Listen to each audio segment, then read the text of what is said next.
એક સત્તાધારના મહંત છે વિજય બાપુ, એની સામેનો એક મોટો વિવાદ સામે આવ્યો છે અને એમની પર જે આરોપ લગાવ્યો છે એ એમના પાછા સગા મોટા ભાઈએ જ લગાવ્યો છે.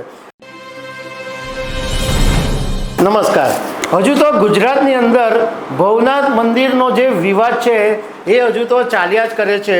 એની અંદર એક સત્તાધારના મહંત છે વિજય બાપુ, એની સામેનો એક મોટો વિવાદ સામે આવ્યો છે અને એમની પર જે આરોપ લગાવ્યો છે એ એમના પાછા સગા મોટા ભાઈએ જ લગાવ્યો છે.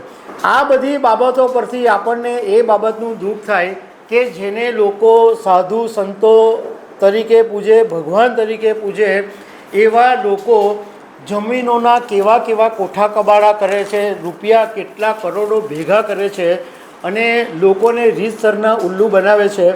પરંતુ આ ભોળી પ્રજા બિચારી આવા સાધુ સંતોની પાસે જાય જ છે અને પગે લાગે છે અને નમન બી કરતી જ રહે છે. પરંતુ એક વાત સમજવા જેવી છે કે આ બાવાઓ કોઈ સાધુ સંતો કે ભગવાન હોતા નથી, એને ખાલી પૈસા કમાવામાં પડેલી હોય છે. તો આ જે સત્તાધારના મહંત વિજય બાપુની સામે જે આરોપો લાગ્યા છે એના વિશે હું તમારી સાથે વાત કરીશ. મારું નામ રાજેશ શાહ છે અને તમે જોઈ રહ્યા છો ગુજરાતના સૌથી મોટા ડિજિટલ ન્યૂઝ પ્લેટફોર્મ ખબરછે.com. સત્તાધારના મહંત વિજય બાપુ એ બહુ જાણીતું નામ છે સૌરાષ્ટ્રની અંદર અને એમના સગા મોટા ભાઈ નીતિન ચાવડાએ ગંભીર આરોપો લગાવ્યા છે અને નીતિન ચાવડાએ ગુજરાતના મુખ્યમંત્રી ભૂપેન્દ્રભાઈ પટેલ અને ગુજરાતના રાજ્ય ગૃહમંત્રી હર્ષભાઈ સંઘવીને પત્ર લખ્યો છે અને એની અંદર ઘણા બધા ગંભીર આરોપો લગાવ્યા છે. આ વિજય બાપુના મોટાભાઈ છે નીતિન ચાવડા, એને મીડિયા સાથે પ્રેસ કોન્ફરન્સ કરીને પણ આરોપો લગાવ્યા.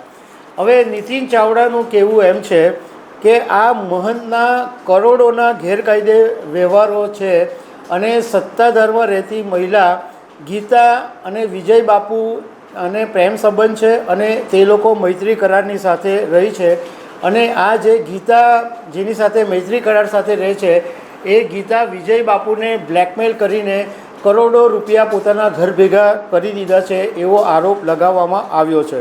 જૂનાગઢ જિલ્લાના વિસાવદર તાલુકાના સત્તાધાર ગામે આપા ગીગાનું મંદિર છે અને આ જે મંદિર છે એમાં એકમાત્ર મહંત અને ટ્રસ્ટી છે વિજય ભગત ગુરુ અને તેઓ 20 વર્ષથી વહીવટ કરી રહ્યા છે. એટલે કે 2004ની અંદર એમણે આ મહંત તરીકેની કામગીરી સંભાળી અને ત્યારથી એકલ હથ્થું આ વહીવટ સંભાળી રહ્યા છે. નીતિન ચાવડાએ આરોપની અંદર એવું કીધું કે મંદિરની લગભગ 1200-1300 વીઘા જેટલી જમીન છે, ગેરકાયદે 60 દુકાનો છે અને આ દુકાનોમાંથી દર મહિને લગભગ 2.5 લાખ રૂપિયા ભાડું આવે છે. ગૌશાળામાં જે ગાયો છે એ દૂધમાંથી કરોડો રૂપિયાની કમાણી થાય છે અને ધર્માદા પેટે દર વર્ષે આ મંદિરની અંદર 100 કરોડ રૂપિયા આવે છે. પરંતુ વિજય બાપુ આ જે પૈસા આવે છે એનો ગેરમાર્ગે ઉપયોગ કરે છે. નીતિન ચાવડાએ વિજય બાપુની આગળની હિસ્ટ્રી પણ કીધી છે મહંત બન્યા એ પહેલાંની.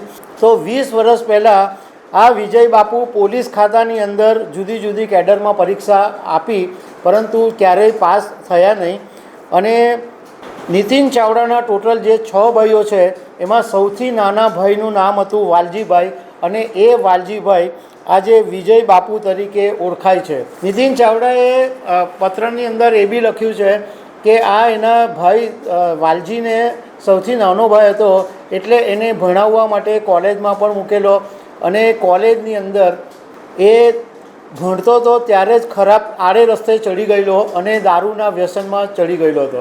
પરંતુ એ પછી એ મુંબઈ ચાલ્યો ગયો અને એક સ્ત્રીની સાથે એણે સંબંધો પણ રાખેલા. એ પછી પણ એને હું પાછો લઈ આવ્યો અને એને ફરીથી જિંદગીમાં લાવવાની કોશિશ કરી. હવે નીતિન ચાવડાએ મુખ્યમંત્રી ભૂપેન્દ્રભાઈ પટેલ અને હર્ષ સંઘવીને પત્ર લખીને વિનંતી કરી છે કે આ જે આપા ગીગા મંદિર છે એની અંદર તાત્કાલિક ધોરણે વહીવટદાર નિમવામાં આવે. તો દર્શક મિત્રો, આવી અનેક વાતો સાથે અમે તમને મળતા રહીશું. Thank you very much.